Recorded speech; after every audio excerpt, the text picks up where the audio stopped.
स्वागत है दोस्तों आपका आपके ही चैनल ओनली मैथ्स एकेडमी में। इस वीडियो में हम क्लास 10th मैथ के चैप्टर पॉलिनोमियल का एक्सरसाइज 2.2 का क्वेश्चन नंबर 1 देखेंगे। ये न्यू सिलेबस है, एनसीईआरटी न्यू बुक से आप लोग एक्सरसाइज 2.2 का क्वेश्चन नंबर 1 देखिए। तो चलिए देखते हैं क्वेश्चन नंबर 1 है क्या। क्वेश्चन नंबर 1 है आपका, find the zeros of the following quadratic polynomial and verify the relationship between the zeros and the coefficient.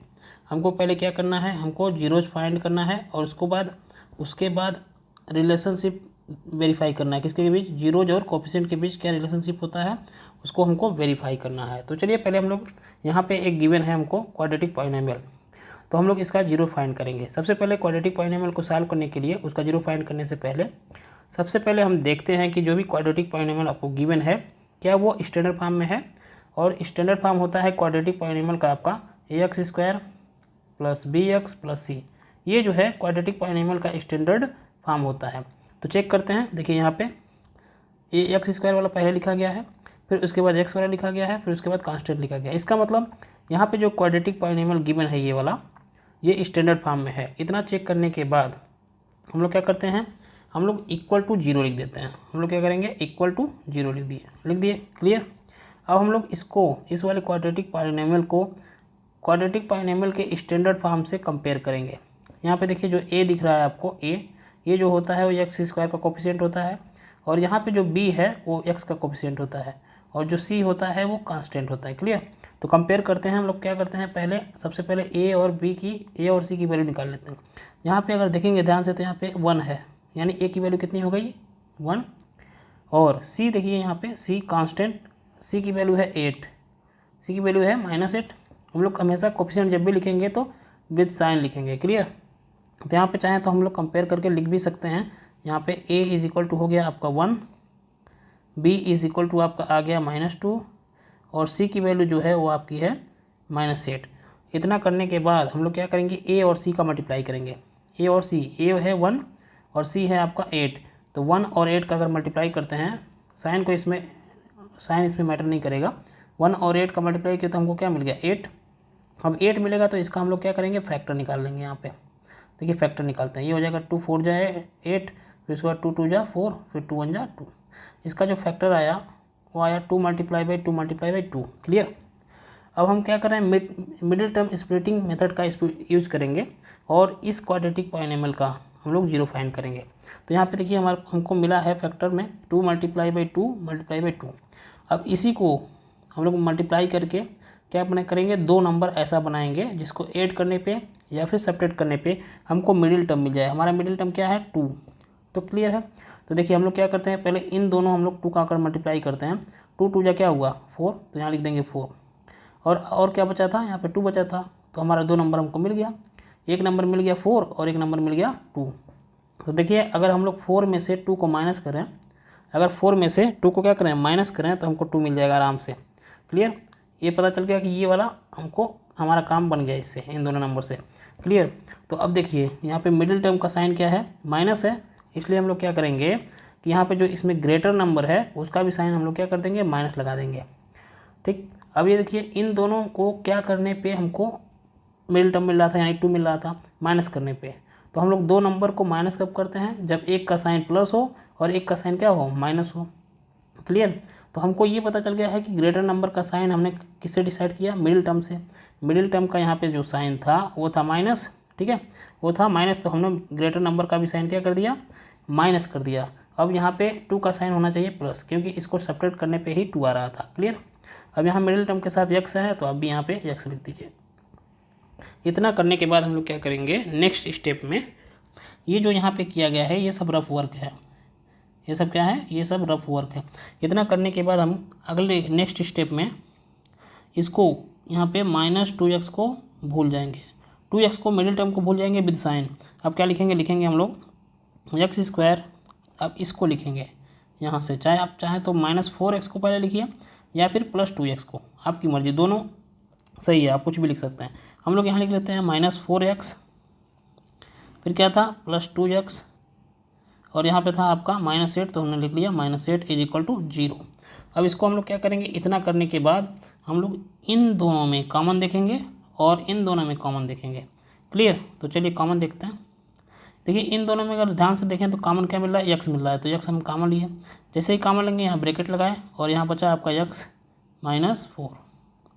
Clear. अब इन दोनों में कॉमन देखेंगे तो पहले प्लस है तो प्लस लगा लीजिए, बीच में साइन प्लस था, तो इन दोनों में कॉमन है 2, तो 2 को कॉमन लिया। ये हो गया हमारा x -4 इज इक्वल टू क्या, 0। अब इस पूरे में कॉमन देखेंगे, इस पूरे में कॉमन देखिए क्या है, इस पूरे में आपको कॉमन मिलेगा x -4 यहाँ भी है, x -4 यहाँ भी है, तो हम लोग x -4 को कॉमन ले लेते हैं। ये हो गया हमारा x -4। अब जैसे ही x -4 यहाँ से निकालेंगे तो बचेगा क्या, x बचेगा यहाँ पे, और इसमें से x -4 को आप निकालेंगे तो बचेगा क्या, 2 बचेगा, तो लिखेंगे x + 2 इज इक्वल टू 0। अब देखिए अब दो नंबर का क्या कर रहे हैं, मल्टीप्लाई कर रहे हैं, और प्रोडक्ट कितना आ रहा है, 0 आ रहा है। तो हम लोग इसके बाद लिखते हैं, मैंने बताया है कि क्यों ऐसा लिखते हैं, if x -4 is equal to, अब लिखते हैं 0। क्यों ऐसा लिखते हैं, मैंने प्रीवियस लेक्चर में बताया हुआ है, ठीक है।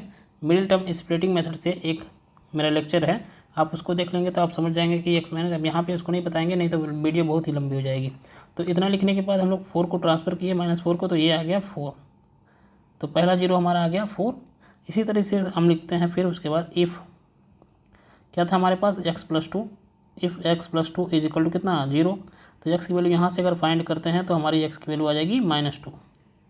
तो हमारी x की जो वैल्यू है वो 2 आया, एक आ गया +4 और एक आ गया -4। अब इस क्वेश्चन में हमको वेरीफाई भी करना था relationship between zeros and coefficient. तो यहाँ पे देखिए जीरोज और कोफिशिएंट में 2 रिलेशन होते हैं।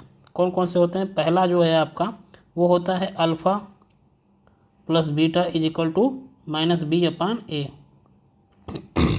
यहाँ जो अल्फ़ा और बीटा हैं ये जीरोज हैं किसी क्वाड्रेटिक पॉलिनोमियल के, और यहाँ पे जो b है वो कोफिशिएंट होता है x का, और यहाँ पे जो a होता है वो कोफिशिएंट होता है x² का।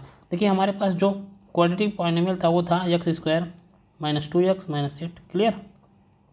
और जो इसके जीरोज आए हैं, एक आया है 4 और एक आ गया है -2, तो हम लोग क्या करते हैं, वेरीफाई कर लेते हैं। हम लोग यहाँ पे लिख लेंगे let alpha is equal to, alpha को मान लिया 4 and beta is equal to हम लोग ले लेते हैं कितना, -2, और यहाँ पे हम लोग वेरीफाई कर देते हैं। चलिए अल्फ़ा की जगह पे हमने क्या किया, 4 रखते हैं यहाँ पे 4, बीटा की वैल्यू कितनी है -2, तो यहाँ पे -2 रख दीजिए।